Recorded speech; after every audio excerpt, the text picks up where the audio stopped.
Welcome, ladies and gentlemen. Welcome. You are listening to What on Earth is Happening right here on the Revolution Broadcasting Internet Radio Network. I'm your host, Mark Passio. This show is live every Tuesday evening from 7 to 9 p.m. Eastern Time. My website is whatonearthishappening.com. The network's website, revolutionbroadcasting.com. We have a packed show for you here this evening. So I'm going to jump right into the event announcements, and after that we'll go into the contest. It's the first contest that we're doing live on What on Earth is Happening, and we will get into that this evening. So the event announcements, I read event announcements for the Philadelphia area. It's all about activism, folks. This show is about freedom. And ultimately, to be free, we have to take right action in the world. And therefore, I want to read a couple of event announcements for events that are coming up in the Philadelphia area. If you live in the area, try to make it out to some of these. The Global Dialogue Institute of Haverford College presents the Global Philosophy Forum. Consciousness, Connectivity, and Integral Modes of Reality, a deep dialogue on science and philosophy in quest of the unified field of reality. So this is going to be taking place at Haverford College at Marshall Auditorium, Saturday, October 23rd, 2010, from 1 to 6 p.m. And the keynote speaker is Dr. Bruce H. Lipton. Bruce Lipton, the author of The Biology of Belief, Unleashing the Power of Consciousness, Matter, and Miracles, and Spontaneous Evolution, Our Positive Future. His talk will be called Spontaneous Evolution, Our Positive Future, and a Way to Get There from Here. Bruce Lipton. Critical information. I highly recommend people check this out. The other keynote speaker is Barbara Marx Hubbard, visionary futurist and co-founder of the Foundation for Conscious Evolution. Her talk is going to be called Conscious Evolution, Visions of a Universal Humanity. This forum is presented by Ashok Gangadian. He is going to be giving a talk called Awakening Global Enlightenment, Our Great Evolutionary Shift. The entire theme for this philosophy forum is called Making Sense of Our Great Evolutionary Shift. So that's at Haverford College, Marshall Auditorium, Saturday, October 23rd, 1 to 6 p.m. A $10 donation at the door is appreciated but not absolutely necessary. So the second announcement I have is the Mind, Body, Spirit Expo that's coming up at the Valley Forge Convention Center just outside of Philadelphia. This is going throughout the weekend, October 22nd to 24th. I mention this because the keynote speaker is a man who really helped me out a lot in my journey in consciousness, and that's Neil Donald Walsh. He is going to be the keynote speaker at Mind, Body, Spirit Expo, October 22nd through 24th at the Valley Forge Convention Center. For more information, check out mindbodyspiritexpo.com. Neil Donald Walsh, author of Conversations with God. Another event announcement I have is for a UFO-related conference that I have been asked to speak at, and I've accepted. It's kind of a last-minute thing, but that's fine. This is called the UFO ET Congress 2010. This will be taking place in Bordentown, New Jersey, at the Ramada Inn, November 13th and 14th. The Ramada Inn is at 1083, that's 1083 U.S. Highway 206 in Bordentown, New Jersey. The topic that I'm going to be speaking on is disclosure. And my presentation is called Don't Count on Disclosure. And it is about the deepest reasons for the worldwide cover-up of the UFO and extraterrestrial phenomena. The other speakers are Dennis Roger Denokla from Paris. He is going to be giving a talk called UFOs, Crop Circles, 18 Visiting Exo-Civilizations. Jacqueline Delibes will be talking on extraterrestrial forces of the light. Dr. Julian Salt from Great Britain will be giving a talk called UFOs, ETs, and the New World Situation. Dan Smith giving a talk called Selling the Best Possible World and Its Best Possible Ending.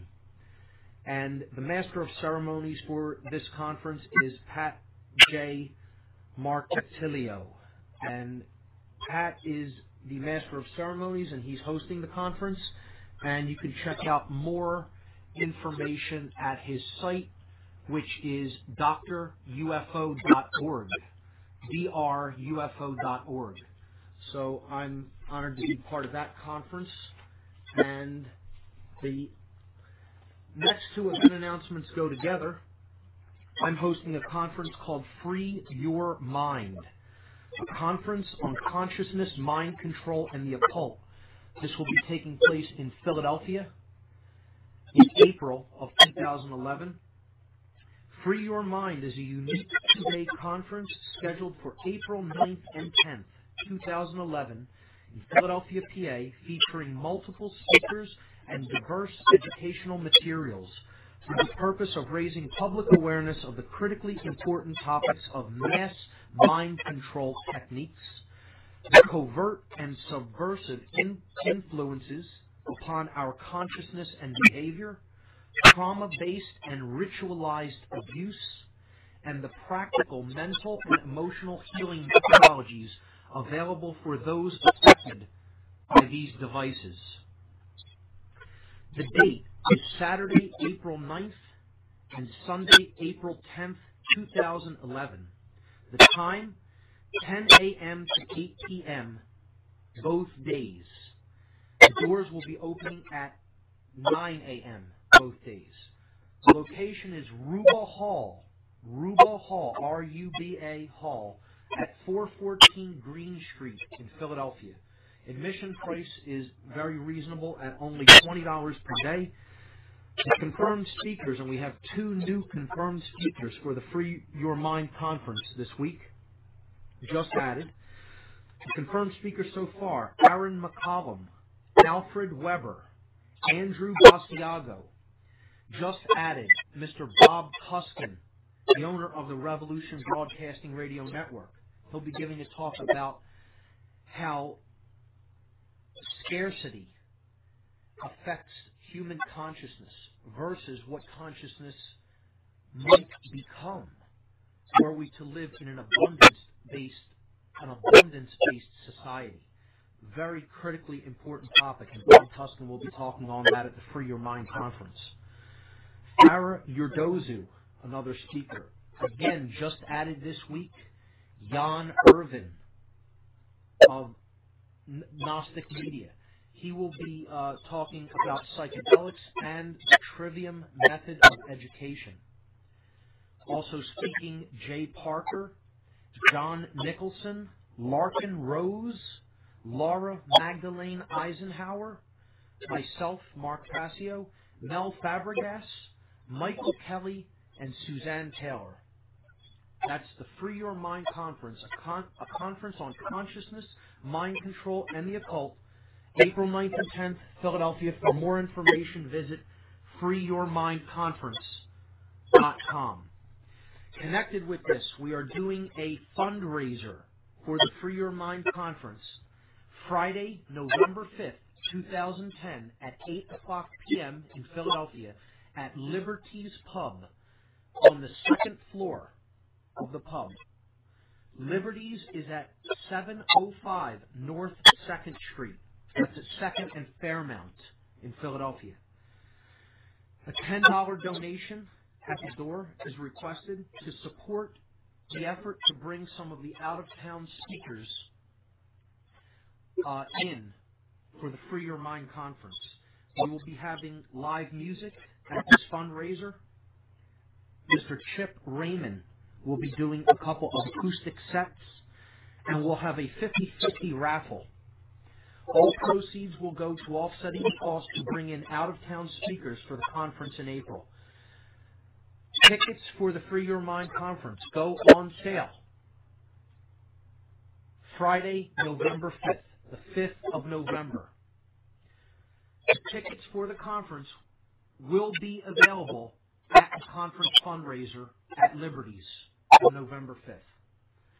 For more info on the conference and the fundraiser, please visit www.freeyourmindconference.com. So, it looks to me as if we are having some problems broadcasting over TalkShoe. I am going to unblock the chat on the TalkShoe live program. Could someone from the forum, if they're listening through Revolution Broadcasting, confirm that I am not coming in through TalkShoe through my site? It looks like there's another problem with TalkShoe. I started the show through them, and it immediately disconnected me for some reason. So it looks like we're broadcasting fine over Revolution Broadcasting, but it looks like we've dropped out of TalkShoe. If anyone can confirm that, either through Skype or through the TalkShoe live program for me, please do so. That's going to make it difficult to have this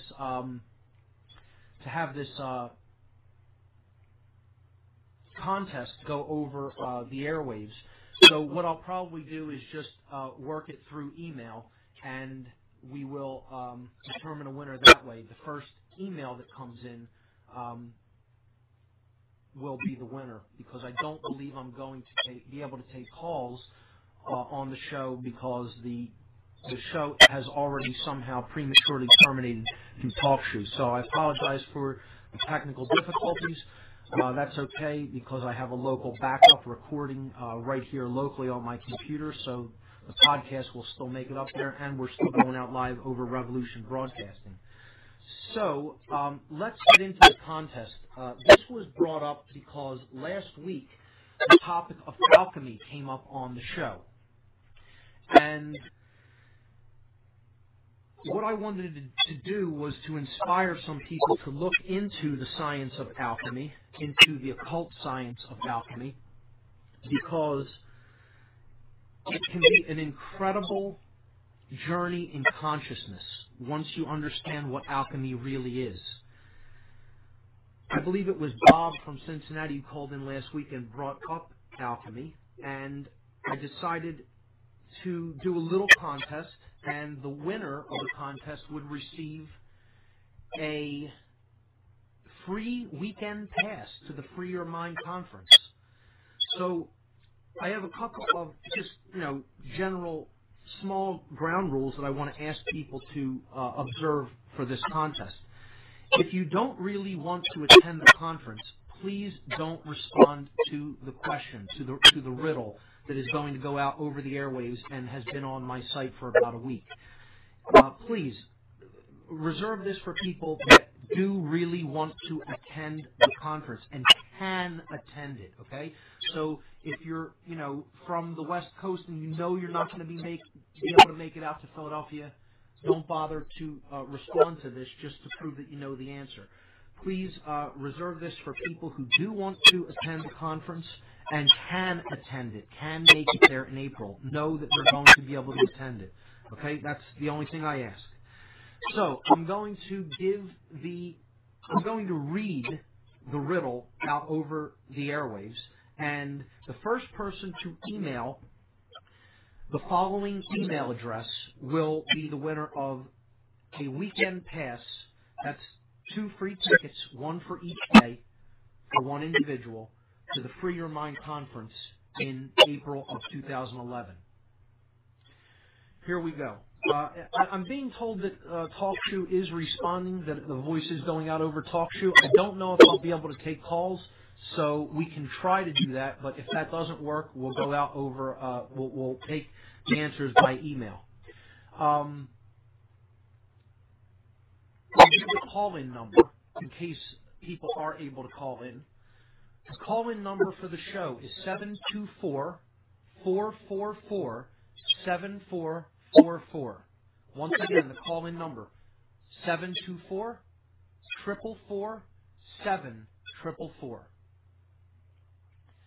The call ID number is 83515. You have to put that in after you call the call-in number so that it identifies and routes you through to what on earth is happening. Once again, the call ID number for what on earth is happening, 83515. So, this is the riddle, and I'll give the email address, okay? Let's say if the calls come in, we'll take that. If whoever's the first caller, they can claim the prize if they have the correct answer. If calls aren't working through TalkShoe, we will go to email as an alternative. So here is the riddle. This is a document called Better Living Through Alchemy. The key to life and death is everywhere to be found. But if you do not find it in your own house, you will find it nowhere. Yet, it is before everyone's eyes. No one can live without it. Everyone has used it. The poor usually possess it more than the rich. Children play with it in the streets. The meek and uneducated esteem it highly, but the privileged and learned often throw it away. It is the only thing from which the philosopher's stone can be prepared, and without it, no noble metal can be created. People who blindly follow socially accepted values, beliefs, and behavior are no longer connected to the mystery of this thing, and therefore throw it away. Medieval alchemists frequently referred to this thing as the cornerstone the builders forgot. In other words, it is something important that is not an integrated part of our current civilization. Sometimes these intimations are only obvious at quiet times, or when we focus our undivided attention on the present moment, or enter deep meditation, seeking to learn the true nature of reality. To alchemists, consciousness is a force of nature that can be harnessed and purified through prayer and meditation, and then added to the experiment, just like a chemical ingredient.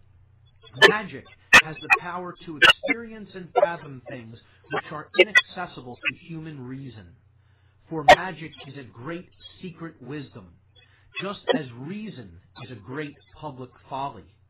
Within every living thing there exists a hidden star that is that thing's quintessence. One of the symbols for the quintessence is the star. In general terms, the star is the truest part of anything, the divine thought that gives things their form and being. Too much reliance on intellect instead of intuition will surely spell disaster for the world. We have assimilated the sun's masculine spirit on earth, and it has led to great technological advances, but our lunar, feminine soul has been pushed away in the process. The key to transformation is the union of solar and lunar forces, the sacred marriage of the sun and the moon. Instead, there exists an estrangement between them, and correspondingly between our own spirits and souls. Our intuition lies in our innocence. Your head must bow to your heart. This is called Better Living Through Alchemy, and the author is anonymous. However, I would make the claim that they are also enlightened. And the question here is, what is the key to life and death that is referred to in the first paragraph. This entire thing is actually a riddle.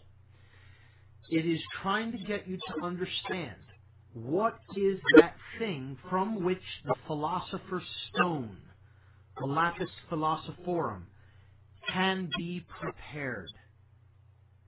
That thing that without it, no noble metal can be created. It is called in this document the key to life and death in the first paragraph. And I want to know what that is. What is the key to life and death that is being spoken of? This document is on my website. You can look at it in the news section. It is the first recent news item. So here's what to do. Call in the call-in number, and if you have the correct answer for this, 2 free tickets, a weekend pass, both days, 1 ticket for Saturday, 1 ticket for Sunday for one person to the Free Your Mind conference in April of 2011 in Philadelphia. In the event that callers cannot call the call-in number, send an email to this address, What on Earth 93. That's What on Earth 93 at gmail.com. What on Earth 93 at gmail.com. I'll say that one more time. The first person to send an email with the correct answer to this alchemical riddle to What on Earth 93, the number 93, at gmail.com will receive 2 free tickets to the Free Your Mind conference in April. I'll be checking that periodically as the show unfolds. So that is the contest, and hopefully we'll have a winner before the end of the show. If we don't, it will go to next week. So the topic for this evening of the show is going to be food and medicine. Specifically, food and medicine as a technique for mass control. We have been analyzing and discussing over the past many weeks the methodologies of mind control. And we've been emphasizing how important it is to look at this dark topic. People may be uncomfortable with this. They may not want to believe that this is going on. But the fact of the matter remains that this is what is taking place. And it is critically important if we are to emerge from mind control, which the vast majority of the human species is under in one form or another. If we are to break these mental chains and emerge from this state of consciousness, this dark state of consciousness, which we are artificially being held in through what we get to see and hear through the mainstream media, read about in newspapers and magazines, etc. Connected fundamentally with this is what we put into our bodies that nourishes us or doesn't nourish us, as the case may be. The adage that we are what we eat is true, but as we talked about on the show last week, it's more than that. We are what we put into our body in totality, meaning not only what we eat and drink and take in the way of medications or drugs, etc. We are what we take into our eyes and ears, what we listen to, what we pay attention to, what we watch, what we hear. So we have to become discerning not only about the sources of information that we pay attention to, but also what we physically put into our body. Because what we put into our body is ultimately information.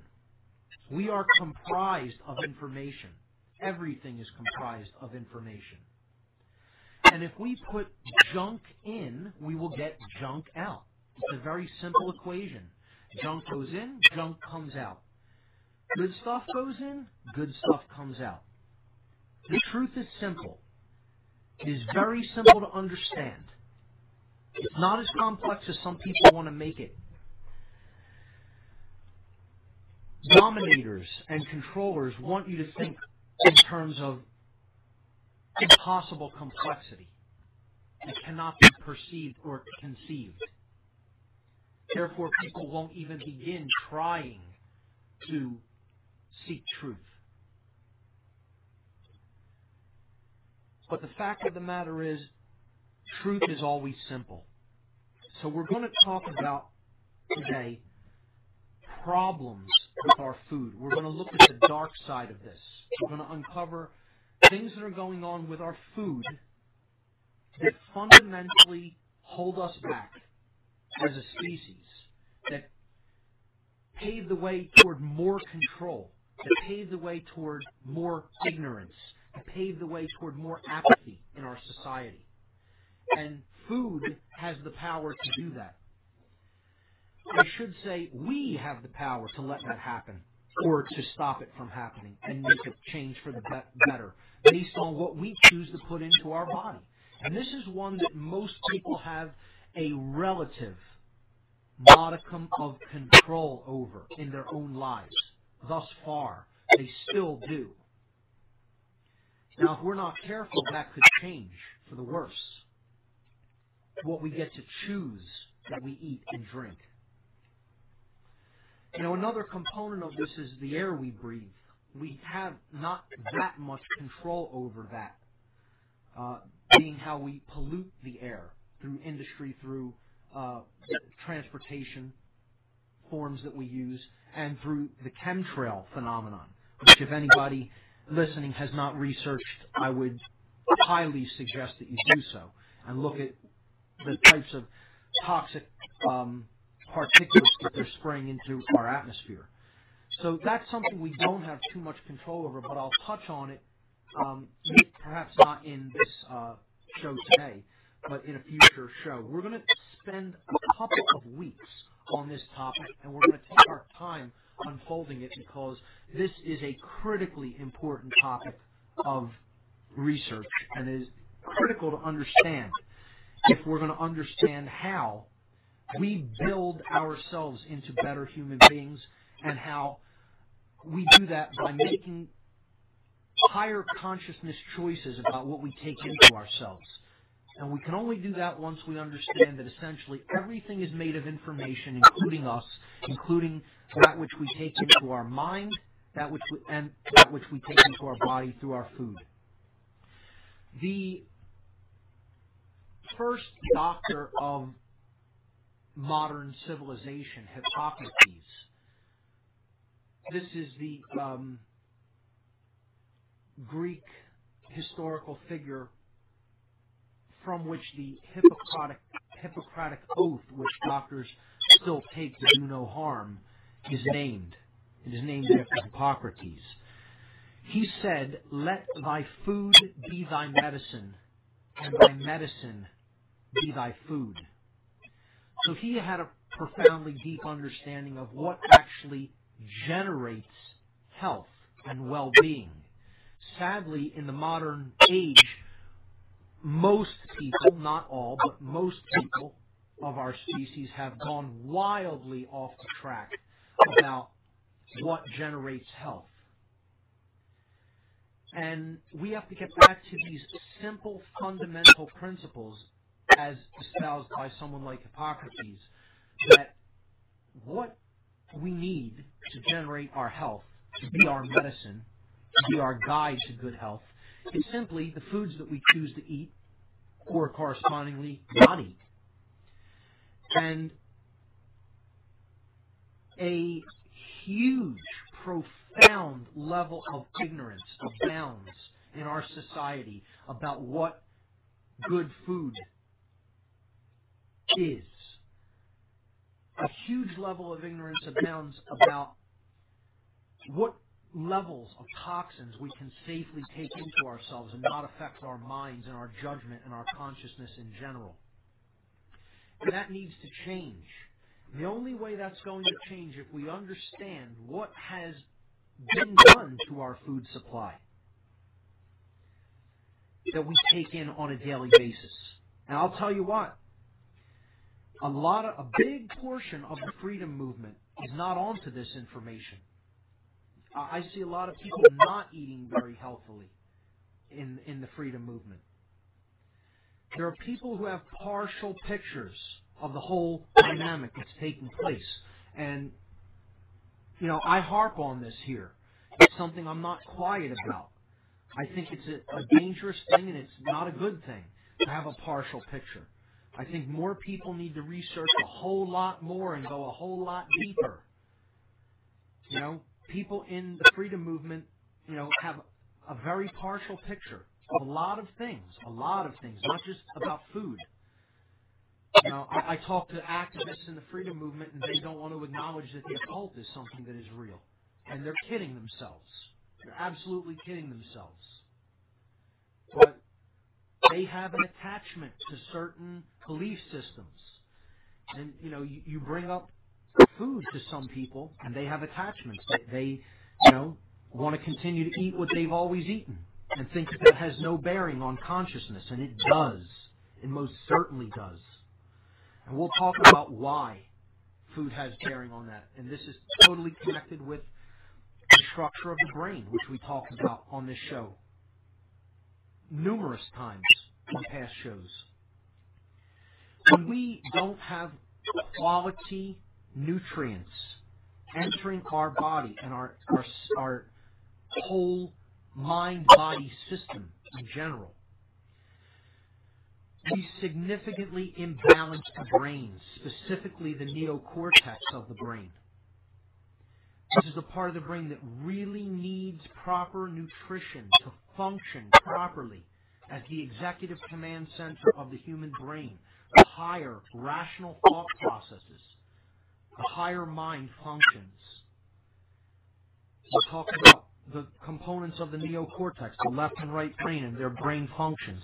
And we also talked about in previous shows what happens when the neocortex becomes dysfunctional, when it becomes imbalanced toward one brain hemisphere or the other. What results? You can go back on past podcasts and listen to that. But essentially, destabilization of the neocortex means that our behavior is going to be fundamentally changed for the worse as a result of this destabilization of the higher thought functions of the brain.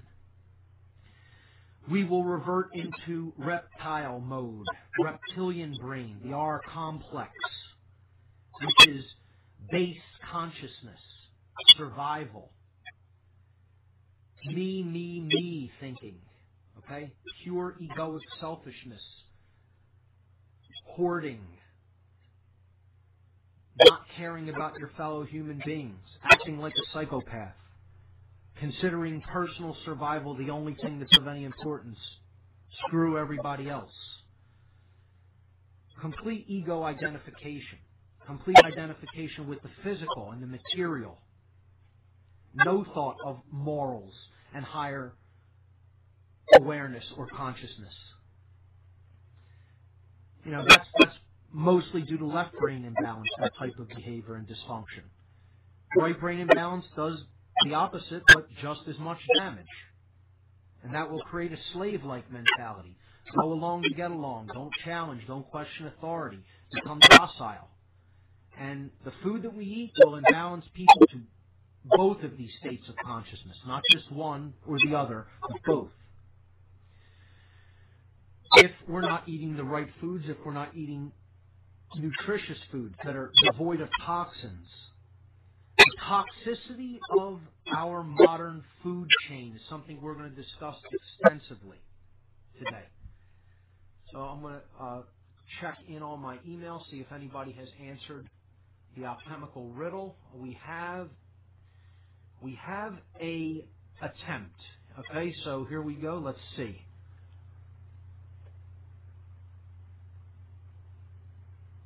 Okay, we have an answer from CJB. Okay, CJB says, thank you very much for your show. When you say the poor have a lot of it and the rich not much, and the meek value it, but the privileged throw it away, it makes me think of both time and love. Like when you value money over people, or over intellectualize rather than use your instincts and heart. But if you want only one answer, I'd have to say time. Okay? Both great answers, but unfortunately incorrect. There is one correct answer. I'll just say that it is a one-word answer. That's the only hint I'll give out. And good try, CJB, but that is not the correct answer. That is not what the key to life and death in the riddle is about. And it does look like we're not getting calls coming through the switchboard today. I apologize for that, folks. It's been a little bit of a trying time with TalkShoe recently, but try to work out the technical problems. But email is still a way to go. Looks like we have another answer coming through. Paul says, I want to venture an answer to your riddle. I say the answer is one or more or all of the following: love, acceptance, laughter, innocence. Thanks, Paul. Okay. Thank you, Paul. Great attempt. It is not any of those answers, but also great attempt. But that is not what the key to life and death that is spoken about in the alchemical riddle called Better Living Through Alchemy is. So we have two really great attempts there, but not the correct answers to the alchemical riddle. Once again, I just want to give out the email address. We're going to take answers to this riddle through email today, since unfortunately TalkShoe is not giving me, is not allowing me to take calls through the switchboard. So the email address to email to put in an answer, an attempted answer at this alchemical riddle, the prize for which is 2 free tickets to the Free Your Mind conference in April. The email address to send your responses to send your attempted answers to, is whatonearth93@gmail.com. Whatonearth93, the number 93 at gmail.com. In a few more minutes, I'll go back and check some more emails and see if we have a winner. But good attempts, CJB and Paul. So thank you for your responses. Okay, let's get into some aspects of our food and food chain and what this is doing to human consciousness. The first thing we have to understand about the very toxic and poisonous aspects of the foods that we eat are: most conventionally grown produce uses large amounts of chemical pesticides and fertilizers to grow the food the way that they grow it.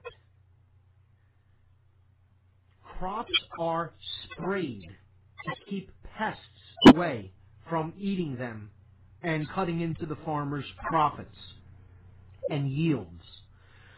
And they largely do this with conventionally grown fruits and vegetables and grains with chemical pesticides, which kill pests. That's what they do. That's why they're called pesticides. They kill bugs and other pests that eat the crops that are grown by farmers. But they have a toxicity that goes into the food that we then consume. And for people that think that you're going to take fruit or produce and you're going to wash it off and that's going to rinse away all of these pesticides, it doesn't work that way. When something is sprayed chemically, it becomes systemic to that food. Now, what that means it becomes distributed throughout the food. So it doesn't make a difference if you wash it. It is systemic, meaning it is everywhere within the food. When you're eating it, it doesn't make a difference if you take the skin off, if you wash it. None of that matters. It's completely distributed throughout. Systemic. So that's one thing. Chemical pesticides. Chemical fertilizers are used to make soil turn over faster and replenish the nutrients of the soil that are depleted because of the way the crops are grown.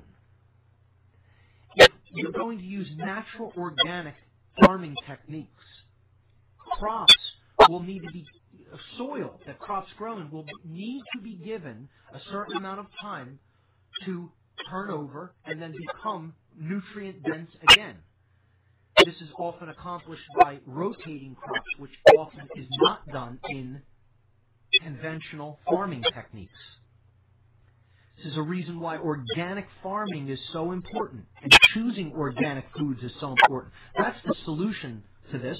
We will get into solutions a bit later, but I want to emphasize the problems with our food first. And the reason I'm doing that is not to be negative, not to inspire fear. It is to educate about what is going on with our food. That if we want to become better and we want to improve our bodies and our health and our minds, we need to get actively involved in changing how our food is grown and produced and sold. And we do that by voting, by what we purchase as far as what we choose to eat. When we go to the supermarket or the grocery store or the farmer's market to buy food. So food producers will listen to what people want. We'll vote through them, we'll vote through what we spend our money on. And if we don't buy garbage, they'll stop producing garbage. So that's part of the solution, is choosing the right foods. And that's how you'll get food producers to hear this is what people want. That's slowly changing. You see more organic produce and products on supermarket shelves, but it needs to change drastically more.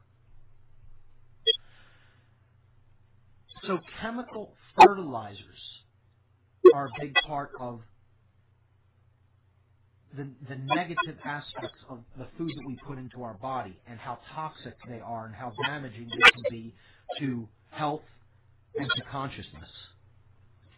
So again, I bring up the negative to make a diagnosis. We talked about that word on past shows. If we're going to correct wrongs, if we're going to make changes for the better, we have to look at the negative. The negative cannot be pushed away and ignored. It needs to be faced and confronted. And this is how we make a diagnosis about what is ailing us, the things that are wrong with our society. We know, we can see there's a lot of wrongs, but so few people get down to the core, the causal factors, and that's what this show is all about. So, making a diagnosis, if we break that word down, it's Greek roots. The etymology of the word goes to the Greek. Dia in Greek, D-I-A, means through or by way of. Through, by way of. Okay? Gnosis in Greek means knowledge. So by way of knowledge, we will make a diagnosis. We will find out what is wrong. Then we're in a position of power through that knowledge to then take appropriate action to correct that wrong. And that's called wisdom. Wisdom is what you do with what you know. It's applied knowledge for the right reasons. Okay, so chemical fertilizers. That goes hand in hand with chemical pesticides. These become systemic to the food. That's the critical thing to keep in mind about that aspect of it. So when we look at what generates health, that's what we're focusing on here. What generates health? What we put into our body and mind. So what we're feeding ourselves with is what we become. If our food is laden with chemical pesticides and fertilizers, we're putting junk information into our minds, ultimately. Because this is what is nourishing the brain and the active thought processes. If we put low-quality information in that capacity into ourselves, we are going to act in a low-quality fashion. Our behavior is going to be low-quality and base. The next component, and I have a laundry list here, okay? I really was hoping to take callers today because they could bring up more topics of discussion. But unfortunately, again, it doesn't look like we're going to do that. I opened up the chat forum on the TalkShoe Live program, but it doesn't look like that is coming in. Let me expand my screen here and see if I'm able to get anything from that. Let's see. I'll take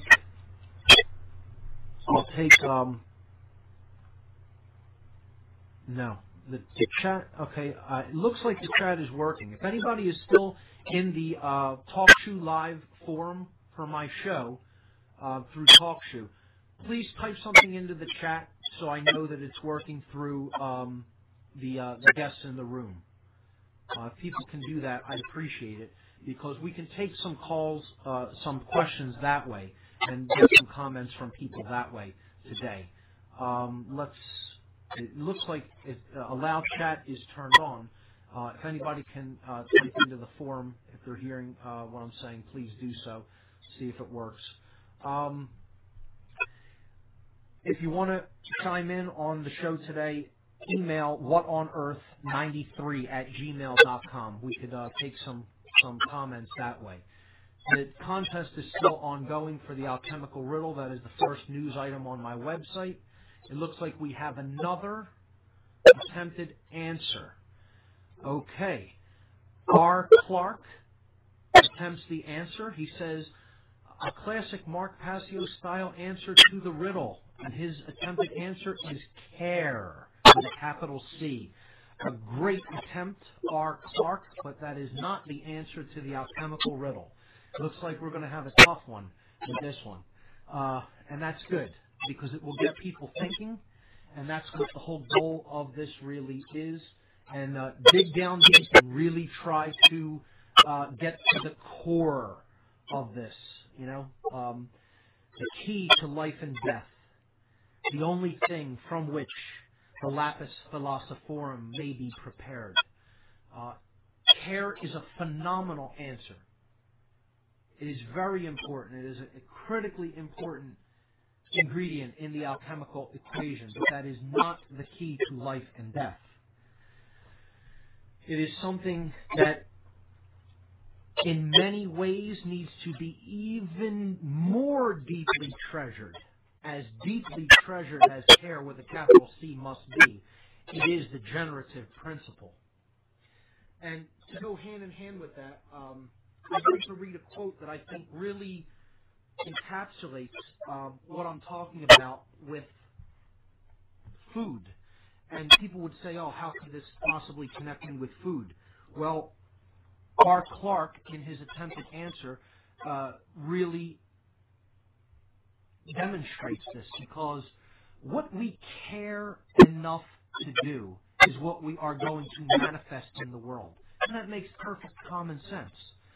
If we don't care enough to change our diet, we don't care enough about ourselves to change our diet, I mean, what does that really say for our self-respect level? You know, care has everything to do with what I'm talking about with food. We have to care enough about our own bodies. We have to care enough about our own mind-body connection. We have to care enough about the practices that are used to grow food. I'll be talking a little bit later, or maybe even next week, about the processes that take place on factory farms and what we do to animals. And boy, oh boy, is that ever connected with care, with a capital C. So I'd like to just briefly read a couple of quotes from an occult tome that is called The Rosicrucian Cosmo-Conception by the Rosicrucian philosopher Max Heindel.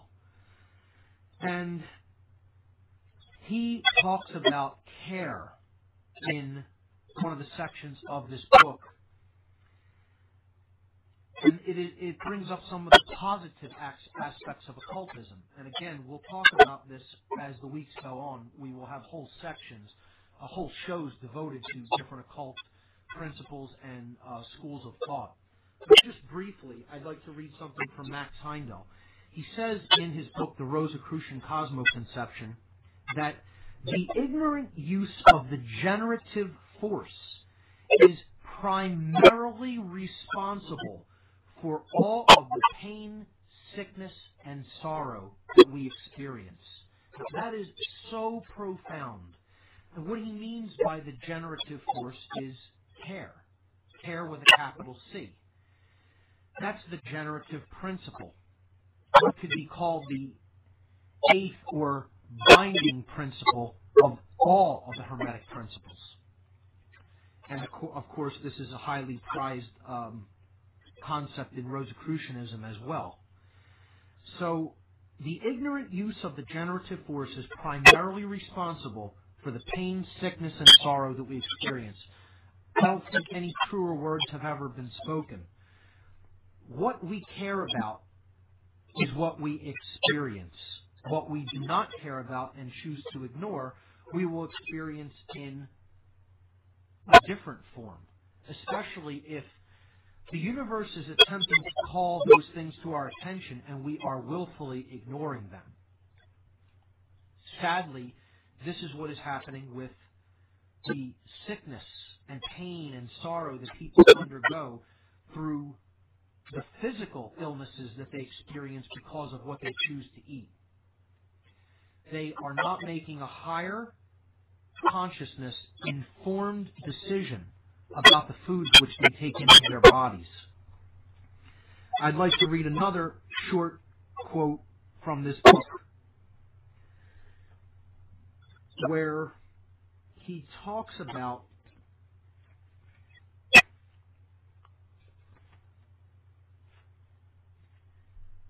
care and innocence and wisdom. So he's basically talking about that which we pay attention to. And this has everything to do with food, believe it or not. In the aspect he's talking about here, yes, it's about something higher. But this can be applied to the choices that we make when it comes to what we put into our body. He says that innocence is not synonymous with virtue, with a capital V, true virtue. Innocence is the child of ignorance, with a capital I, and could not be maintained in a universe where the purpose of evolution is the acquisition of wisdom. To attain that end, a knowledge of good and evil, right and wrong, is essential. Also, choice of action is essential. Excuse me. If having knowledge and choice, man ranges himself on the side of good and right, he cultivates virtue and wisdom. If he succumbs to temptation and does wrong knowingly, he fosters vice. What he's talking about is willful ignorance, willful choosing of that which one knows to be wrong. And I bring this up deliberately on this show because I see this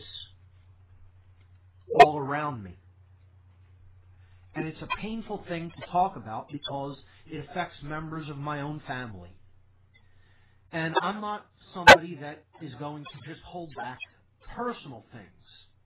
You've heard me talk about, family issues before on the show. I like to bring things right home to where they roost, okay, and not hold back or not be afraid to air things out and explain to people these problems of consciousness exist right in my own family with people that I care about, and they persist and they for some reason want to suffer more. They want to choose the wrong. They want to continue in a path of ignorance. because they're so rooted in and attached to the way that they do things, they don't want to say the three biggest words, the three most powerful words that can ever be uttered by the human voice, and that is, I was wrong. The ego has bound them so completely that they would rather choose ignorance, sickness, sorrow, pain, suffering, unto death, if it comes to that, rather than admit they were duped, they were deceived, they were simply wrong, they simply didn't have the information, and they don't want to look at new information and then use their will to change their behavior. It is largely been conditioned out of them, and this is completely connected to the alchemical key to life and death. One of the reasons that the will has been taken out of them is because this thing has been also removed and thrown away. So there's another hint. Let's check the email and see if anybody else has come up with a correct answer.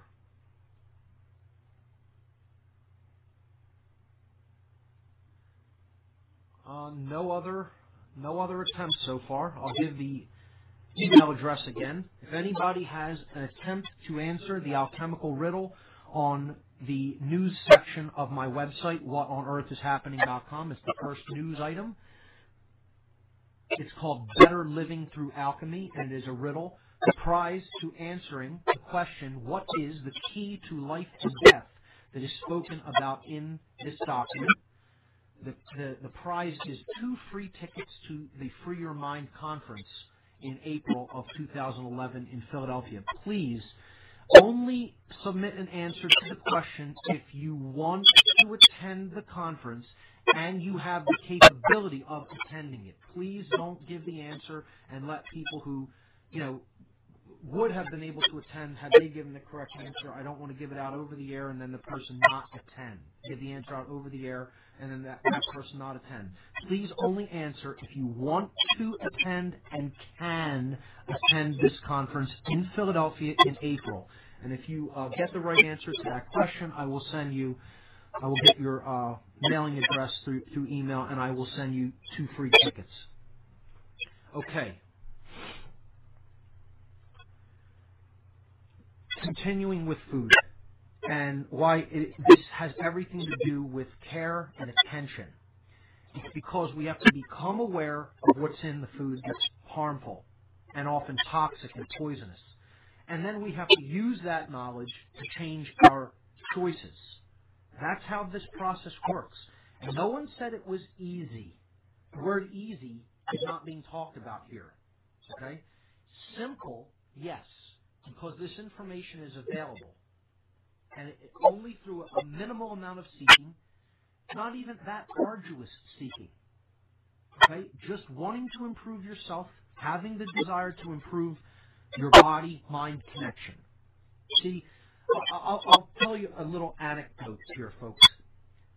I was not always the most healthy eater in the world, and that's the biggest laughable understatement that I think I have uttered on the air since I've been doing this show. To say that I was not a healthy eater in the past is a big belly laugh of an understatement, okay? I ate sewage. I ate junk. I ate tons and tons of sugar. I ate tons and tons of fatty meats and red meat. Okay? Tons of white refined flour and dough and bread, pretzels and potato chips and snack foods and fast foods and, Wendy's triple burgers, with extra cheese. Okay? I mean, my diet was horrendous. Horrendous is not even the word. An atrocity. An atrocity. Now, to go from that to the organic vegetarian diet that I eat now is a 180-degree reversal. It's like a completely different person emerged when I started eating differently. And I'm going to tell you some of the sources that I looked into to change my diet. I'll post some movies to the site. We'll post some documents, perhaps, and put you onto some authors and presenters who can explain, often who are doctors and scientists in their own right, who can explain at high level terms what is going on with our food chain. And one of the people who really helped me, many people don't like him, but I think he's a phenomenal person, and he has really opened my eyes to what goes on in food and the pharmaceutical industries, was Kevin Trudeau. Kevin Trudeau, the author of Natural Cures They Don't Want You to Know About, one of the best books I've ever read on the topic of food. I think another person who is indispensable toward my understanding of food was Russell Blaylock, neurosurgeon, actually, I should say. Russell Blaylock. Ian Crane helped me become aware of certain things. Dr. Rima Labo.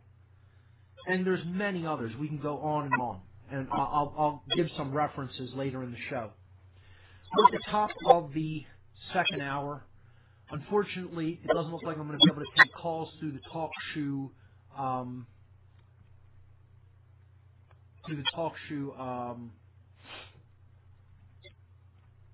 switchboard.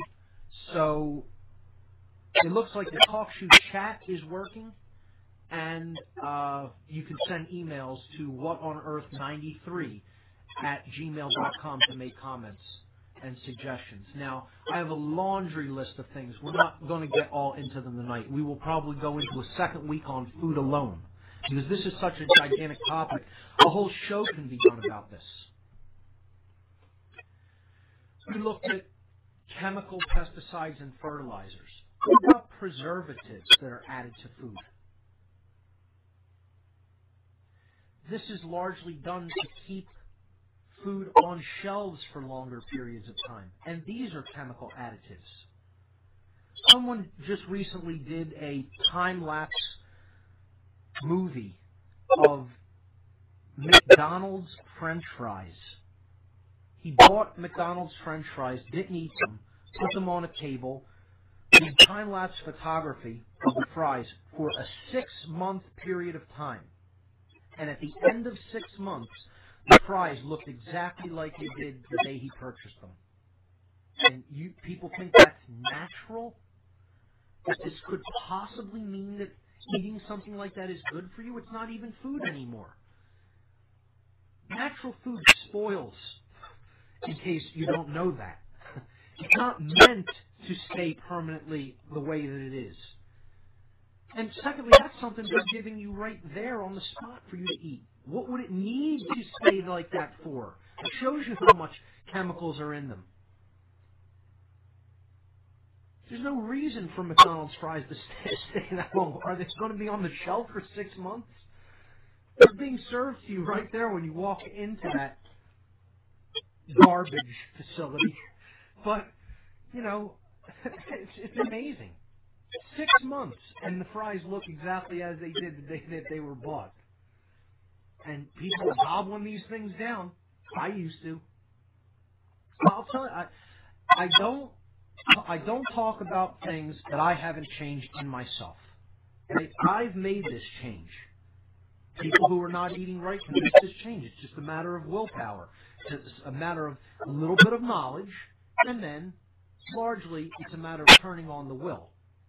But you have to have that tool in your arsenal, willpower. It can be done. Will it be chosen? That's up to you. If you understand it's the right thing to do, that's the first step. That's where care comes into the equation. Then will has to be exercised. If you want to become better, if you want to change your diet, that's care. The knowledge part about it is what I'm trying to contribute to. By giving you information about what's in our food now, and then will has to be exercised. And these are the 3 components.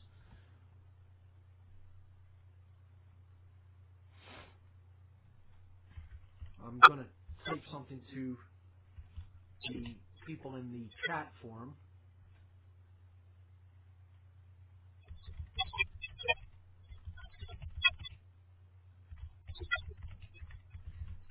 asking people if anyone in the forum wants to take a shot at the alchemy riddle. Let me check my email address again and see if there are any other attempts. It looks like there are.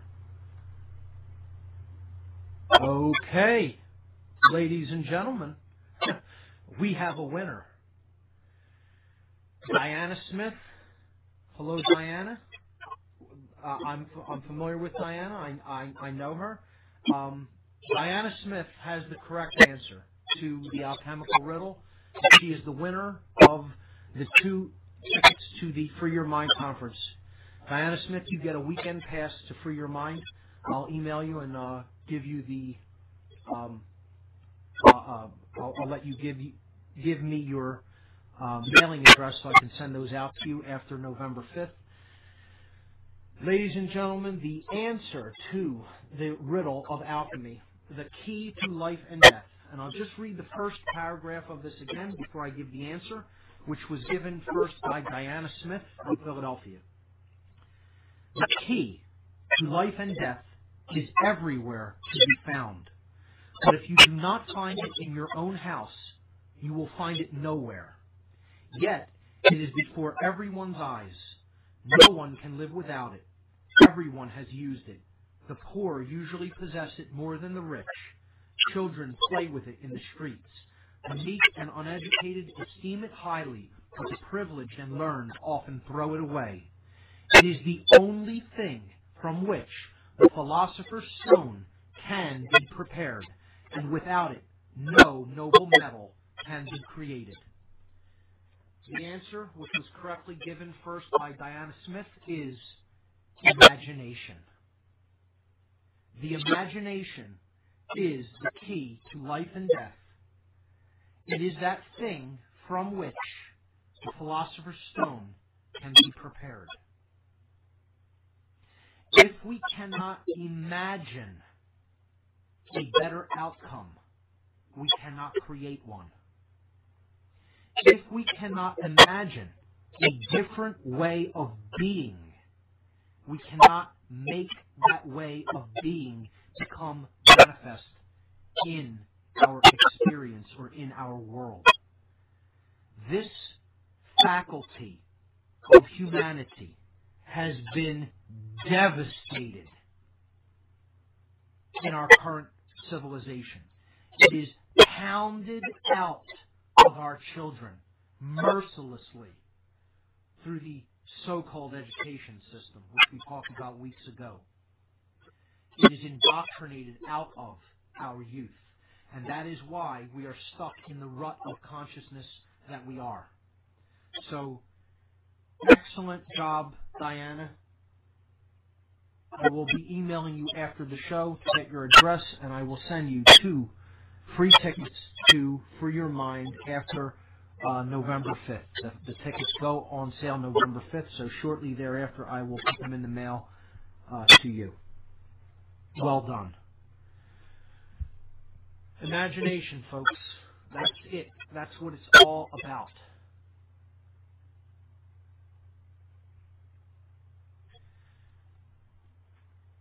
So,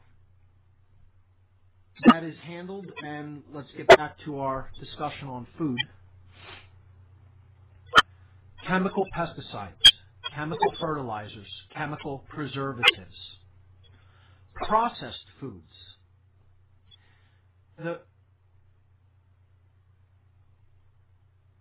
way that foods are generally processed often rob them of their nutrient values. The more processed a food is, the less nutrient dense it becomes. That's why staying away from pre-packaged foods. See, they'll try to sell you on this for your convenience, but eating fresh foods that don't need to be packaged, okay, kept in containers is what is a much healthier choice than eating processed and pre-packaged foods. Now, again, none of this I'm saying is to be so 100% gung-ho, okay, that you are paranoid about everything you put into your mouth. That's not what I'm saying here. I'm saying start changing the way you look at food. Start changing your awareness of what's in food. Do some research. Then start changing slowly what you eat. Get off of bad foods. Get onto organic foods. Get off of prepackaged foods. Get off of foods that are chock full of preservatives and processed heavily. Fresh organic foods are the key. So processing and prepackaging, often sold to us for convenience sake, often not good to put into the body. They are nutrient deficient foods. Colors and dyes added to food, especially children's foods. I'd like to take the time briefly to thank Barb, my girlfriend Barb, for helping me to compile this list. We went through and thought of all of this whole laundry list of components of everything that is being done to our food over the last day. And she did a great job helping me to compile this. And we'll go through this list, and I'm sure listeners will bring up more topics. So today we're going through email and the chat session on the TalkShoe Live board because the call-in function does not appear to be working. If anybody wants to try to call in, go right ahead, but I think you'll confirm that that function doesn't seem to be working. You can try it, and we can see, but no one seems to have called in thus far, so I don't think that that is working properly. The email address, if you want to chime in on the discussion tonight, is whatonearth93@gmail.com. Again, we had a winner to the Better Living Through Alchemy riddle, and that was Diana Smith from Philadelphia. So great job, Diana. The answer was imagination. Going back to the discussion about food, dyes. You look at packaging and you see this dye color, that dye color, all artificial and chemical additives to change the color of food to make it look a certain way. All unnecessary. All harmful. These are things that are harmful to the body. They do not need to be in our diet.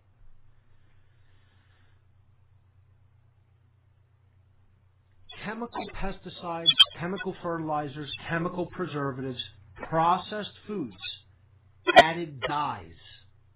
Okay? Bleaching, the process of bleaching. This is done through sugar, flour, even eggs are bleached white. I was telling a friend, eggs don't come out of chickens white.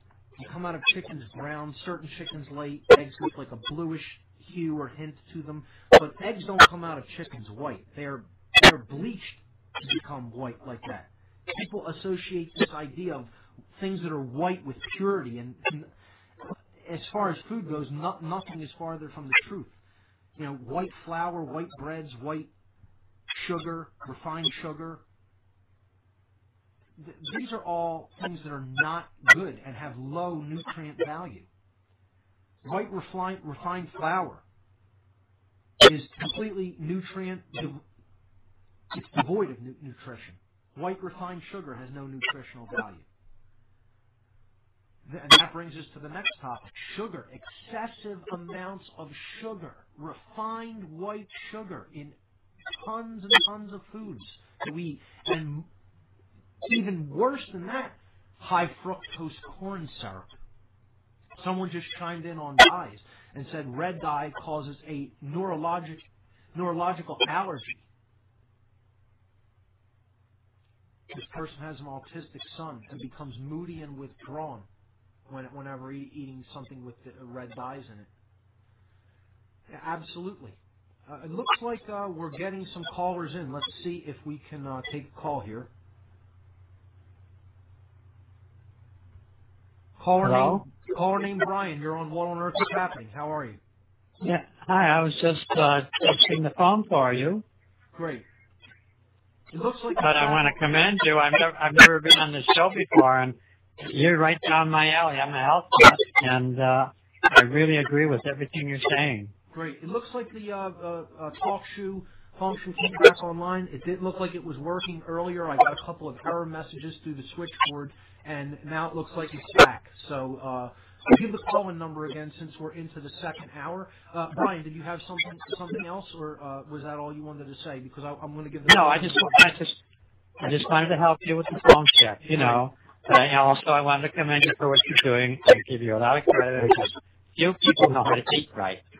I thank you very much. Thanks for calling in and testing that out for me, and thanks for the kind words. You have a good day.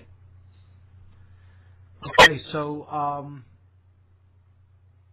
it is the call-in function seems to be working again. The call-in number 724-444-7444.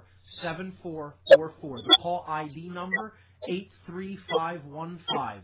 Once again, the call-in number 724-444-7444. The call ID number 83515. You're listening to What on Earth is Happening.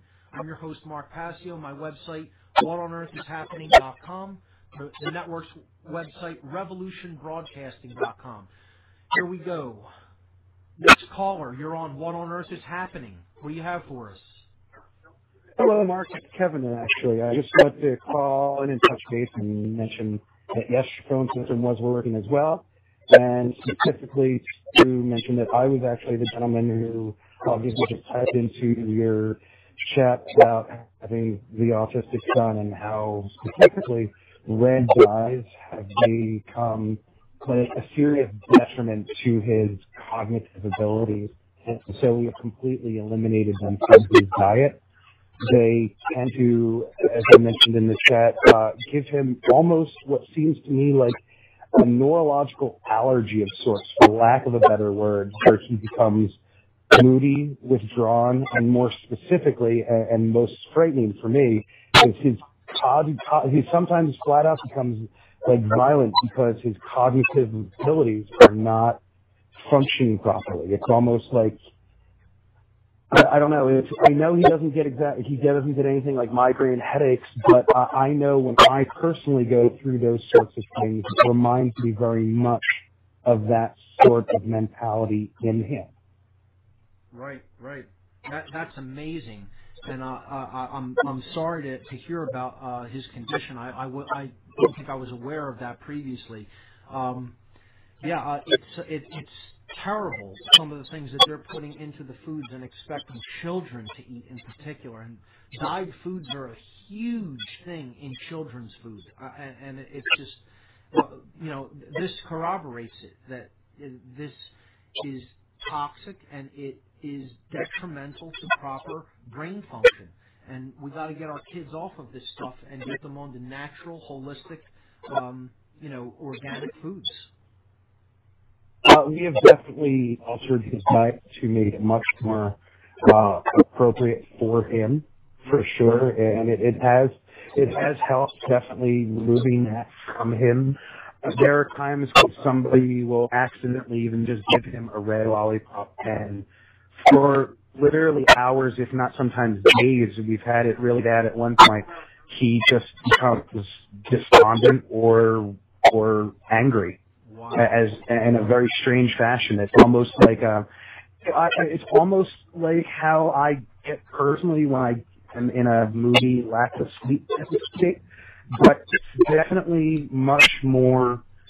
I don't know. There seems to be a specific nature to it. I can't explain it, and it seems like it's all developed since we gave him his first couple of sets of shots were fine, but when he got his 3-year shots, whatever it was then. Or towards the end of his 2-year shots, it was. He got a grouping of shots, all in one little needle, and ever since then, like during the first couple of months, then he definitely was going through the same types of issues. Right. And it took us a while to figure out what's been going on. I don't think we'd have even known it if we hadn't gotten him the early intervention care through his school. Because we sent him to school so early through a Montessori charter school in Philadelphia. We were actually really lucky that we got that information Right. when we did it, and have been able to correct things and have tailored his entire life away from anything that would further exacerbate any of his what's called PDD-NOS. It's a mild form of autism, essentially. It's pervasive developmental delay, not otherwise specified. So as much as I understand the science behind it, or lack thereof at this point, because they can't give enough information, hence the not otherwise specified part of the NOS, the PDD-NOS. But specifically, what really kind of messes everything up is that he has this ability to be a very willful child and doesn't want to give up that sense of will. And so schools often have labeled him as being let me guess. aggressive or defiant. Oppositional, defiant. Yes, oppositional and defiant. Correct. Yes, and to the point that it's a new disorder that these psychiatrists are diagnosing. You know, and then their solution of what we're going to talk about next week is drugs. Their solution is drugging the children. You know, putting them on these. The speed is essentially what it is. These forms of amphetamines that basically make the synapses in the brain go so haywire that they become like zombies.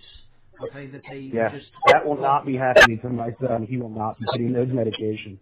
He is fortunately in a very good school right now, in such a way that realistically all of the added help they're now giving him could, in theory, make him out to be a better, as strange as this sounds, and I'm not going to say that I like any of this, but specifically how it started, but in the end, all of the problems with autism that he has at this moment in time are all things that are correctable through speech therapy. And in going through the speech therapy that he is currently in, it is actually going to set him up in such a fashion that he will wind up, by the time he's done going through it all, be in a position where he is actually, shocking as this is, better off than most people, because he will have a lot of the aspects of autism that are actually really good for a human person, like the Asperger's specifically. And then since we have gotten him over the difficult humps, he will have those good aspects as well as being a normal kid. Right. So I'm strangely thankful, but it will be in a very long run, and it is not something I recommend to any parent. As a matter of fact, I would even go so far as to say that realistically at this point in time, considering medical technology and at least my paranoia thereof, I personally would never allow any kid to ever get another shot as such ever again. And if I ever do have kids, I swear no doctor will be happy to bring a needle anywhere near my kid. This will be the topic of discussion probably in a couple of weeks, because I'll probably extend to, talking about food over next week. And then the following week we will get into drugs, medications. We'll get into the whole pharmaceutical industry, treating symptoms instead of going down to root causes through drugs and surgery. We'll get into vaccines, flu shots, HMOs and insurance companies, and one of my most deplorable topics of discussion, which is the antidepressants. People who know me know that that's one of the things that I stand out against the most, because of what they basically do to the emotions, which is one of our greatest gifts that we possess as the human species. And the SSRI drugs we'll talk about also. And yeah, this is what they want to do with kids. They want to diagnose disorders that don't really exist, make up new things so that they can sell them more drugs, shoot them up with more shots, and get them hooked on drugs that they don't need. That largely, even if there is some sort of an imbalance, the way to treat it is through the change of diet. changing the child's diet and getting them off of garbage foods and onto a good, healthy, organic diet, you would be amazed at the level of improvement in behavior and cognitive function that children will experience when their diet is changed for the better. We don't need to put them on drugs, you know. And I highly recommend the movie Generation RX, and I'll bring that up next week and the week after. That's a great film that discusses this very topic. So, Kev, I'm sorry to hear about that trouble with your son. He's a great kid. I've met him, and he's wonderful. I hope you work that out and keep going forward, getting him onto the right foods, and things will improve. Thank you very much, Mark. Keep up the great work. I really love your show, and God, someone is actually saying this truth.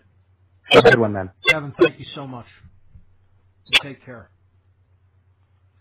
It's always, even more painful to hear about when children are suffering because of this, and that's another thing. I mean, we need to do this not just for ourselves, but for future generations to come. So, people are bringing up different things. I'm going to go on in the chat. I'll get to that. And I want to talk a little bit about excitotoxins. Okay, we talked about refined white sugar, which is in a lot of things, and high fructose corn syrup, which is increasingly being added to just about everything. And these can act like excitotoxins if taken in large enough dosages. But artificial sweeteners, man, are these things to stay away from. These are categorized as excitotoxins by many neuroscientists and neurosurgeons. What they do when they hit the brain is they actually open up barriers in the blood-brain barrier. They open up the blood-brain barrier so that toxins that can normally would be filtered out of the blood system through the blood, by not being able to pass through the blood-brain barrier, get into the brain. And they become neurotoxins. This is a class of chemicals that is known as excitatory neurotransmitters. Excitatory neurotransmitters. They are otherwise known as excitotoxins. Okay? excitotoxins. Excitotoxins. And this is the whole category of artificial sweeteners. NutraSweet, aspartame, sucralose, Splenda, Equal, you name it. All of the packs of pink, blue, and yellow garbage. That's what I'm talking about here. Stay away from that stuff. It is damaging to the nervous system, to the central nervous system. Absolutely. And connected with something someone is talking about, somebody said, what is good for anxiety? Well, one is to get off of toxic, poisonous foods, and definitely don't drink or eat anything with artificial sweeteners in it, because that will do things to the nervous system that you will not want happening. Okay, it opens up the blood-brain barrier. It allows things into the central nervous system that would ordinarily be filtered out. That's what excitotoxins are. Okay, it will make people jittery. It will make people have headaches. Okay, this is shown connected with migraines, excitotoxins, and artificial sweeteners. It will reduce cognitive function and ability to concentrate. A whole host of things go along with that. There are natural things that help with anxiety, like St. John's wort has been shown to be a little bit effective. You've got to watch what you take it with. You can't take it with any kind of a MAO inhibitor, monoamine oxidase inhibitor. And again, I'm in no way providing health advice. I'm not a doctor, okay? I'm not a scientist. I've researched these things. I would highly encourage you research these things. Don't take my word for any of this. You do your own research when it comes to this, and then read studies, read reports, understand what other people are saying about this. I would highly recommend people look at Russell Blaylock's work, specifically on artificial sweeteners as neurotoxins. He wrote a book called Excitotoxins, The Taste That Kills, is what his book was called. I recommend people read that. I recommend you watch the video of the same name. He has a lecture video out on Google Video. Maybe I'll post it with the podcast today. I see we have another caller, so let's go to the phones. Here we go. Caller from Southeast Pennsylvania. You're on What on Earth is Happening. Hey, how you doing? Mark, right? Yes, how are you? Good. It's Dan. I had to actually walk outside. I was in the chat, but to get the signal. I don't have a question with the, regards to the topic tonight per se. Does that matter? No, go right ahead.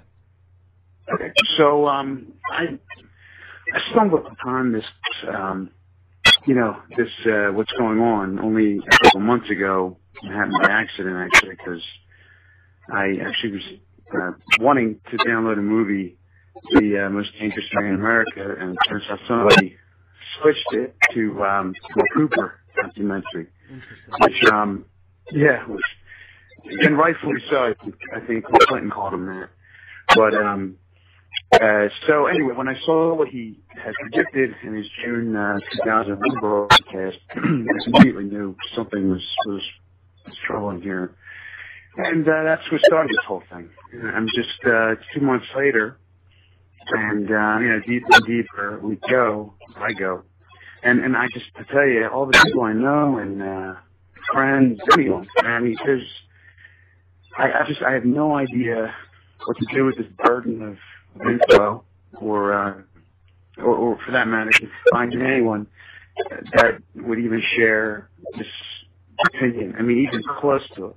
And I found you kind of by accident because I was looking at meetups or something else, and then anyway. So that's my question: is what does one do with this burden of information? I'm in the Chester County area, but anyway, that's my question. If you can answer. I struggle with the same thing. It is burdensome. Once you have the larger picture, it can be a burden. The task that we have basically assigned ourselves by taking on this knowledge is to disseminate it as widely and as freely as possible, and to make ourselves available as conduits of information. And that is what the great work is, as I talked about briefly on the show last week, and the caller, Bob from Cincinnati, reiterated and brought up. The great work is to understand these truths and then speak them. The universe is spoken into existence. The reason that we're in the mess that we're in is that the people with the really poisonous worldview and way of being and way of living in the world have propagated it unwaveringly through their voice. They have continuously put out and reinforced this message of deceit. And it is our task to undo that. It is our task to combat that with the voice of truth. And I struggle with that myself. I want more people to pay attention. I'm tired of hearing denial. I'm tired of hearing ignorance being spoken all around. It is burdensome. They'll fight you to the bitter end on it, too. They don't want... The ego is the most powerful thing that is holding these people where they are. They can't break down. I also think this question, if I can ask you this, what I get a lot is, okay, well, what are we supposed to do, and what are you going to do? And I know you probably heard that. So, what are we supposed to do? And what I would say, you have to understand the totality of the big picture, the tapestry of all of this information as it pertains to what's going on in the world and how it affects our lives on a day-to-day basis, and then put it into a format that can be readily understood by other individuals, and then share that information with whoever will accept any part of it. That's what there is to do. Unfortunately, that's it. This is an information war. That's what it is. It's very accurate, that term. What changes us is information. But connected with that, there has to be care enough to take it in. There has to be will enough to change. We have to care about it. We have to change the quality of our attention and help others to change the quality of their attention. And then we have to use our will to continue to do the right thing. And it's not easy. I think it's enough. I think that's enough to make a dent. And I mean, it seems like the powers that be are on fast forward. Yeah. Oh, they know that there's an awakening. They know that there's an awakening happening. They're well aware of the collective consciousness of humanity is on the rise in general. And that's why they're scrambling to try to keep their power. This is them scrambling to try to move their agenda into fast-forward mode to keep the power they already have. Not to increase it more, but to hold on to what they have, because people are becoming aware that they've been played. And they're waking up to that fact, and they're starting to take action and do something about it. And that's their worst nightmare, especially if that begins to happen in any large numbers. So keep doing what you're doing. Keep doing what you're doing. Keep taking in info, but then disseminate it as well. You have to give it out. You have to be like a pressure release valve. Take it in, but then put it back out there. Okay? Last quick question. You keep it in, it'll build up pressure. And that's what I see in a lot of people. A lot of people keep learning, but they're not putting the info out there. They're timid. They don't want to speak it. You have to speak it. That's what it's all ultimately about. Change happens through how we use our voice and our will. So go ahead. Your other question? I'm sorry. How do you find other people, nearby or wherever? Because it doesn't seem like that's an easy thing to do. It isn't, but what you already mentioned, meetup.com, is an excellent resource for that. You could type a topic that you're interested in or want to learn more about it into Meetup, and that will lead you to other people that have similar interests and ways of thinking. So that's a good resource. There's a group are you in the Philadelphia area, or are you outside of this region? Yeah, in the Chinatown area. Okay. Truth, Freedom, Prosperity is a great group to become involved with. They do these documentaries that I usually announce every third Monday of the month at the Ethical Society. That would be a good resource. The End the Fed group that has, it's generally organized through Truth, Freedom, Prosperity, but End the Fed. You have the Tesla Science Foundation of Philadelphia that is into free energy and the whole, control of energy. And that led a lot of people into this topic, into seeing the big picture.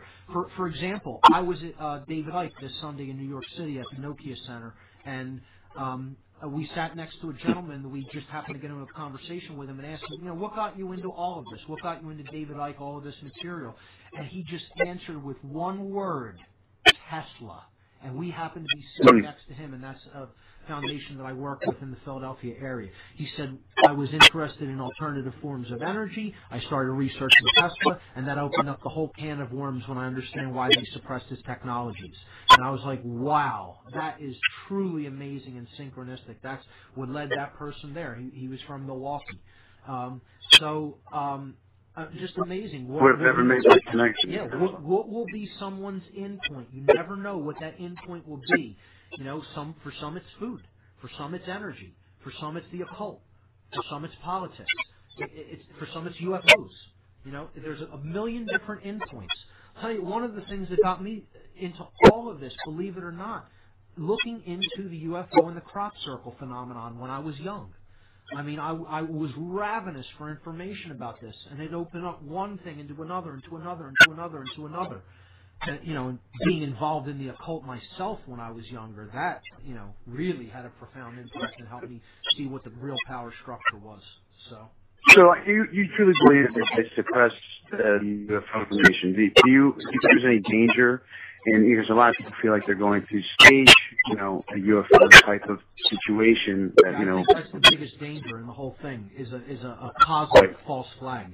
If we thought that 9/11 was a big false flag, and that just affected New York City and America in general, Western civilization as a whole, if you want to take it to its extreme, wait until they try to pull a cosmic false flag. Okay? And we shouldn't be fearful about that. We should be helping people understand what false flag terrorism, what false flag events are, okay, and making people you aware know. they could try something like that. How easy would it be? It would be very easy. They would have to project through some form of holographic technology, which is already very developed in the civilian sector. Imagine where it is in the military sector, okay? If they project a hologram Cooper says they already have, this type of technology. It would not surprise me one bit. If they projected a hologram in the sky and detonated a bomb on the ground below it, people would freak out and be ready to hand over all their freedoms to protect us from the deadly aliens. So that needs to be brought to people's attention. Absolutely. Absolutely. It needs to be. Meanwhile, we're nuts, right? Well, that's the only problem. I'm not saying that all extraterrestrial beings or extra-dimensional beings, whatever the case may be, are all benevolent. That isn't the case. There's ranges of consciousness in their domain as well. And some may be benevolent toward us, some may be malevolent toward us. We have to be discerning about that and understand it's not just one thing happening.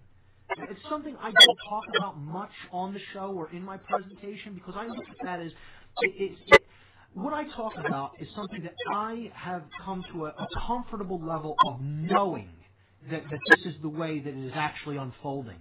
So I kind of leave those things because I don't discourage from people into looking into them. I definitely think these are areas of tremendous interest, and you can really expand consciousness by looking into these areas.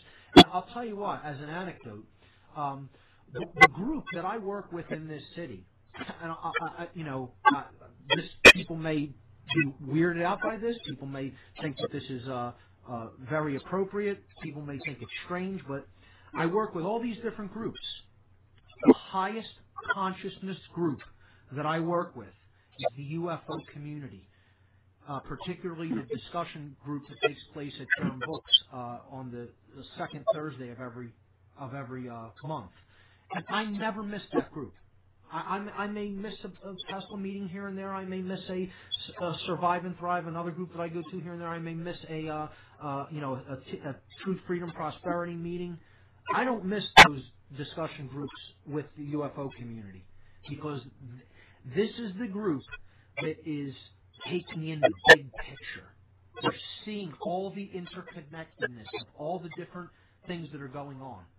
And I come out of that group feeling invigorated. Durham Books, it's a bookstore in on Frankfurt Avenue in the Fishtown section of Philly.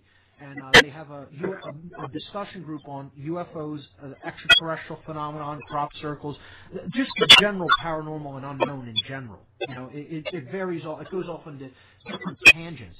You get into the political discussions about freedom, discussions about consciousness. You name it, it's discussed there. They see the interconnectedness of all of this.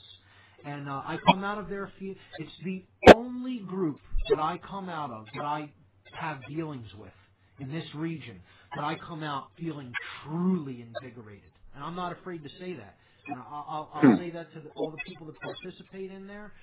I love going to that group with you guys and taking part in it. I think it is the group that is the most advanced in consciousness in this whole region. It's Germ Books. Is there a collective discussion? Yes. Sure. No, go ahead. Is there a collective agreement or as to what this New World Order mission is, this ultimate, what is the end game? Because I hear so many things. It depends on which New World Order you're talking about. Is it the New World Order that is being erected to block out the light, or is it the New World Order that's being erected to bring in the light? And if it's the New World Order that you're talking about to block out the light, the dark New World Order agenda, well, their end goal is the total enslavement of all life. They want all life to be enslaved, to be completely miserable and under total dominance. And it's the difference. I talk about this, that there's only really two forms of rulership or state of consciousness. There is monarchy and there is anarchy. That's it. There's no in-between. All the in-between states are illusory. Okay? Now, both of these states of consciousness are real. Both of these states of rulership are real. And I'm going to shock everybody. I believe in and want both of them, not just one of them. Okay? But you have to understand the distinction between these two states. and their internal and external manifestations. See, monarchy, right, is one ruler. Anarchy is no ruler. That's all those terms mean. One ruler and no ruler. Okay? When there is internal anarchy, meaning that a being does not rule the kingdom of the self, they do not know thyself, so they have no rulership over their internal kingdom. They don't understand the components of their consciousness and how they manifest the reality that they experience. That person is in a state of internal anarchy, meaning they do not possess self-rulership. They are not a sovereign. Okay? They are not monarch of self. The one ruler of self, the king or queen, internally of themselves, the only thing you're allowed to be ruler of. Okay? There will be external monarchy. There will be a force that wants to rule over that being as its one ruler, a monarch, ruling over the anarchist being, because they're in a state of internal anarchy. So the more of us are in internal anarchy, the closer we're going to progress toward external monarchy, which is tyranny.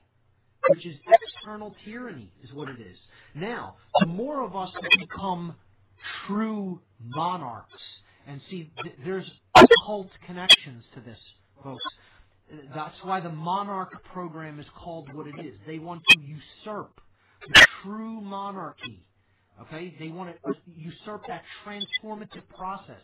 The monarch, the caterpillar becomes the monarch butterfly. A process of spiritual transformation is resonated through that transformation of the caterpillar into the butterfly. Therefore, the monarch mind control program, that's a joint project between intelligence agencies and occult organizations. Okay, they usurp that name and make it their own.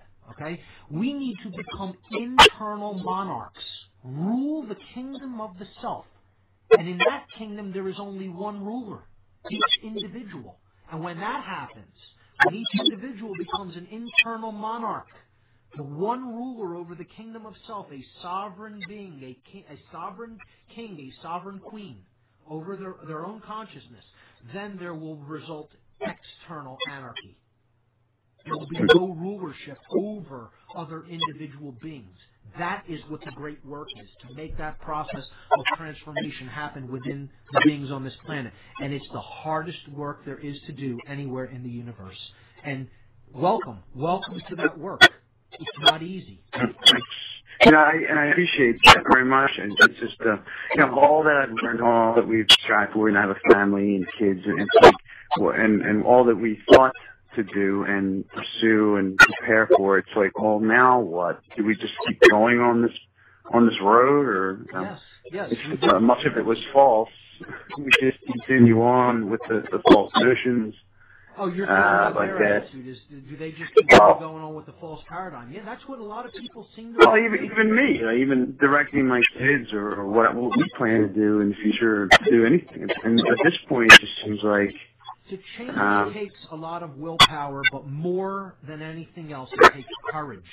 Courage is the internal quality that, when directed outward, becomes will. And to unify that, that process, we need to combine it with intelligence or higher level of awareness, seeing things from a new perspective, and with the care to want to do it. You have to care with a capital C to want to do the great work. You have to want to do it not just because it can result in something better for you or even for anybody else.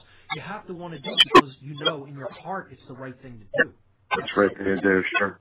That's ultimately what this is all about, and that's where you can find the will and the courage to keep moving forward. And that's why, as discouraged as I become, and I become discouraged, man. I'm not a shiny, happy person. Believe me. Anybody that knows me can tell you that. Okay? I am discouraged in a lot of ways with what people are choosing. They continue to choose fear over the force of expanded awareness, consciousness, and love. And I see the decisions that they're making that are totally self-detrimental and self-punishing and self-torturing. I don't understand their decisions to do that. But that doesn't mean I'm going to give up. Even if I go down with the ship, I'm not giving up. And that it will mean that I may not succeed, but I haven't failed. So, I want to thank someone last night, Saray, for giving me a pep talk on this because I was pretty discouraged. And she said, look, you haven't failed if you tried your best. And David Icke ended his talk with this as well. It was very synchronistic. That Icke ended his talk with this. This person did not go or hear the talk. And then she said to me yesterday the same thing he ended his talk with. That if we have tried our best, we haven't failed. Even if we haven't accomplished the goal that we think we need to accomplish, right? The work is done within. That's where the great work is accomplished. So we can make that new world order happen within, not their external, horrible, torturous, enslaved new world order. We want to make a positive, enlightened new world order happen. But that happens once we make that world happen within, and that's what was referred to as the kingdom of God. Do you have any faith in any political figures at all? Do you trust in any, or Ron Paul? I believe that Ron Paul is a good man. I believe that he has morals and he has principles and he sticks to those principles. I do not believe that it is going far enough, and I don't believe in representative government. No one represents me. I present me. No one is my representative. No one represents that which I am. I present that which I am through my consciousness, through my thoughts, my emotions, and my actions. So I don't think a representative government is the way out of this.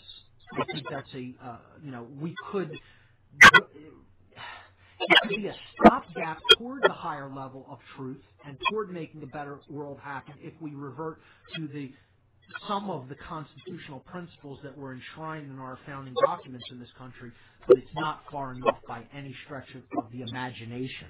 See, we need to employ the imagination to go much farther than that and to understand this concept of internal rulership, that there is no external rulership or authority. The authority that is talked about in the Constitution is also illusory and does not exist. So we have to go far beyond the ideas that are even enshrined in the Constitution and go down to natural law principles, which I talk about over and over and over on this show, and understand what the actual natural laws of creation are. And that there is no one between us and creation and the Creator itself, whatever you happen to believe that force is. That we are sovereign beings here.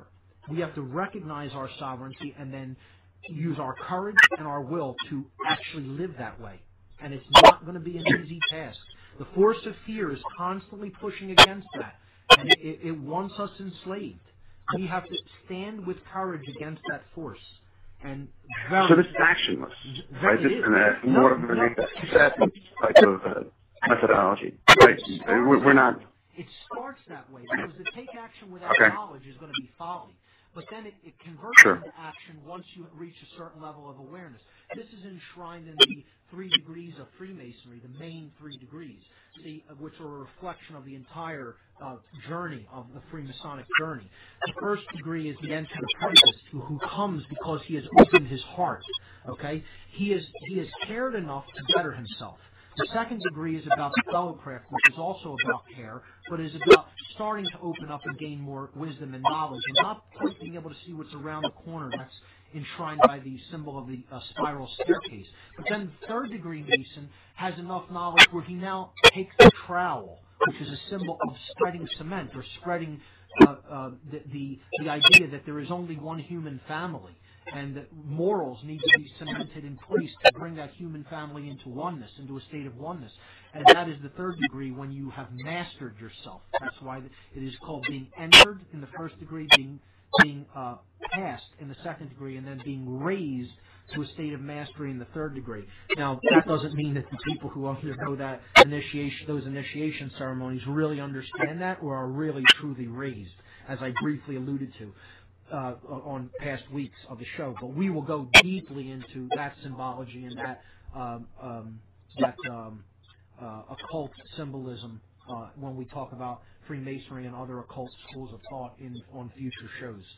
I want to thank you for calling in, and just great questions, really, really thought-provoking, and just keep going, keep staying the course, keep traveling, keep going forward toward the light, and it's not easy. I'll tell you, I struggle with it myself. By no means am I in any way perfect in any of this.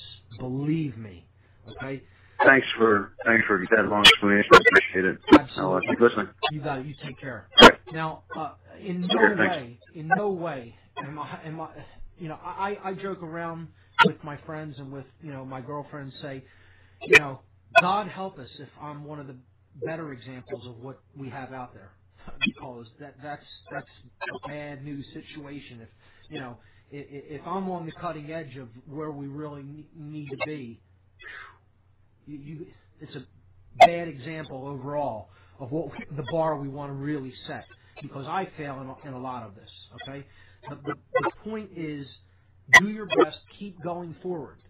Don't never accept where you're at. There's always another step to take. It's a process. All right, so that's great, and no problem. We got off the topic of food a little bit. Not a problem at all. There are no taboo topics here. You can call in, talk about anything you want to talk about here. We got another caller from Southeast Pennsylvania. You'll be the last caller for this evening. You're on What on Earth is Happening. What do you have for us? Hey, Mark. It's Eric Giordano here. Eric, how you doing, my friend? I am so glad you have this radio show, man. You have as much as my eyes were open, you have definitely opened my eyes, my mind much further. And I'm realizing more and more how just far down the rabbit hole we really are. I mean, it really does seem like most of society literally gone insane. I mean, I talk to people and they're in like dreamland. I mean, they just don't really understand. I wrote a list here because I know you're almost out of time. I wrote a list of like 10 different things, right, that are just the problem here. I'll just run through the list really quick and you can just pick up on. Sure. Let's see. Lack of true caring, lack of consciousness, Prozac, aspartame, the monetary system, the mainstream media, like drama shows, just overall insanity. There's a lack of historical references. People are making lame excuses for why their lives are the way they are instead of taking action. Poor parenting. There's terrible parents out there that don't really teach their kids how to survive on their own or think for themselves. And the school system, the indoctrination system for the state that sits there and brainwashes our children. And, I could probably write a list of maybe a few hundred things here that are the problem. I mean, there's no lack of blame here. But there's a saying, it's, hope for the best, expect the worst. And I think we should expect the worst because I see things getting much, much worse as we progress here. Things are going to get hairy. They're going to get tight. It's not going to be easy, okay? But I think if we pull together and share what we know and be examples, don't put other people up on pedestals. That's one of my main messages. We went to see David Icke. People come, they hear what he has to say. Don't put a guy like that up on a pedestal. He's speaking his truth. He's speaking the truth about what's going on. Be like him. Do what he's doing. Get out there. Bring this information forward to as many people as will take any part of it and listen and change even a little bit. Well, that's all we have time for tonight, Eric. Thanks for calling in, man. Have a good night. Thank you, Mark. I appreciate it, brother. You got it. Talk soon. Ladies and gentlemen, you've been listening to What on Earth is Happening.